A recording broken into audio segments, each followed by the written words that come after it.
traditionnellement récit de création. Cette création est généralement comprise comme l'action parfaite d'un Dieu tout-puissant.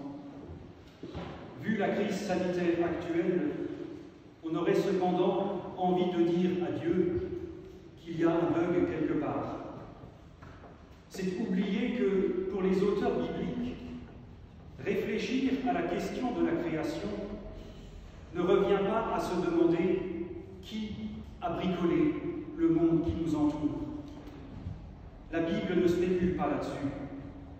Lorsqu'elle parle de création, elle entend que celle-ci est mise en relation, qui constitue un cadre qui permet de vivre en paix avec soi, avec les autres et avec Dieu. C'est ce que rapporte le texte de la Genèse. Il ne répond pas à la question « comment ?», mais à la question « pourquoi ?». Et ce qui fait cette création, c'est la parole posée. De quoi nous interpeller dans un monde de communication. Vous le savez peut-être, il y a par jour près de 1000 milliards de SMS qui sont échangés et un nombre de mails sans doute à peu près équivalent. Et je ne parle pas des nombreux coups de fil et sollicitations diverses dont nous sommes quotidiennement l'objet. Nous vivons dans un monde en frénésie de communication, un monde qui parle beaucoup et souvent pour ne rien dire. Et parallèlement, dans un monde qui communique beaucoup, on écoute peu et mal. D'autant plus que la forme passe trop souvent avant le fond. Peu importe que l'on n'ait rien à dire, pourvu qu'on le dise bien, ce qui entraîne aujourd'hui l'absence d'un langage commun. Nous constatons tous les jours la montée de ce qu'on appelle désormais les séparatismes, qu'ils soient religieux, idéologiques ou politiques. De façon générale, chacun a tendance à se replier dans sa bulle, et quand on en sort, il faut absolument peser ses mots pour surtout ne pas être accusé d'une quelconque phobie. Vous aurez remarqué que les mots finissant par phobe se sont assez rapidement multipliés ces dernières années. Cette crispation témoigne, comme je le disais, de l'absence et du manque d'un langage commun et d'une culture commune et créatrice. D'où ce vide de parole où le dialogue ne favorise en réalité que l'entre-soi. Or, une parole n'est ni bavardage creux, ni com. Une parole a toujours quelque chose de créateur.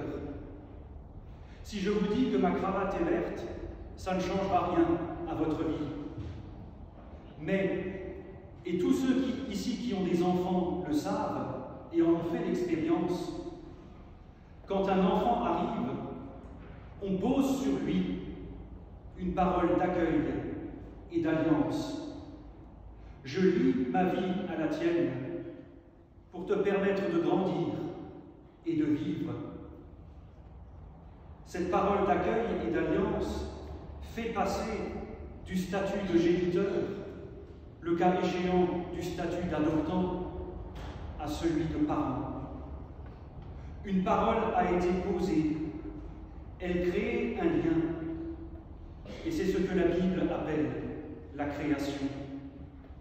Il y a un lien intrinsèque entre parole et création.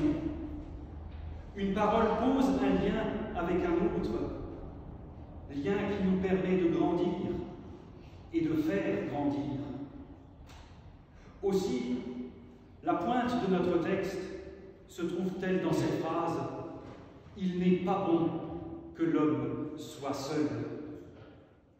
Le lecteur attentif du texte aura d'ailleurs remarqué que l'homme ne parle qu'au moment où il découvre un alter ego. c'est face à un tu qu'il devient capable de dire « je ».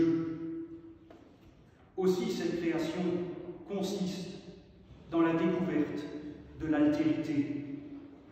Quand la Bible parle de Dieu, elle parle de la forme ultime de l'altérité.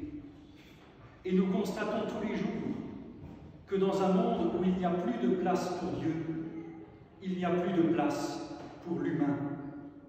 Ce qui ouvre la porte à toutes les forces aliénantes et destructrices. L'argent roi, la nature exploitée sans scrupule, le refus de venir en aide à qui crie au secours, l'homme réduit à l'état d'outil. À l'heure où on réfléchit au monde d'après, ce récit de la création nous interroge. Il oppose le projet de vie de Dieu pour nous, en décrivant les conditions de vie que Dieu veut pour chacun, à nos projets de société. La question nous est posée ce matin. Dans une société de relance et d'ultralibéralisme économique, quelle place reste-t-il à l'humain? Un célèbre choral de Jean-Sébastien Bach dit « Wachet auf, ruft uns die Stimme, wachet auf, du Stadt Jérusalem. » Réveille-toi, ville de Jérusalem. Réveille-toi. Un appel qui nous est lancé aujourd'hui en ce culte de rentrée. Un appel à veiller et à éveiller les consciences. Qu'elles ne restent pas prisonnières des idéologies, du non-sens, de la résignation, du prêt-à-penser et du prêt-à-croire. Le monde d'après n'est pas récompense future pour bonne conduite. Vivre ce monde d'après, c'est vivre en notre temps. Ces temps sont peut-être plus difficiles qu'autrefois. On me le dit souvent en visite. Mais ces temps sont les nôtres. Ce sont les temps où nous vivons et les temps où Dieu est à l'œuvre. En osant une parole, nous sommes appelés à recréer du lien. C'est le rôle, j'ose le dire, de tout baptiser. Car le baptême signifie que la vie est relation à soi-même, aux autres et à Dieu. Et dans ces relations, nous sommes appelés à créer des liens où nous ne jouerons plus communauté contre communauté ou lobby contre lobby, mais envoyés, nous pourrons espérer à une humanité devenue, comme le dit la Genèse, une seule chair. Amen.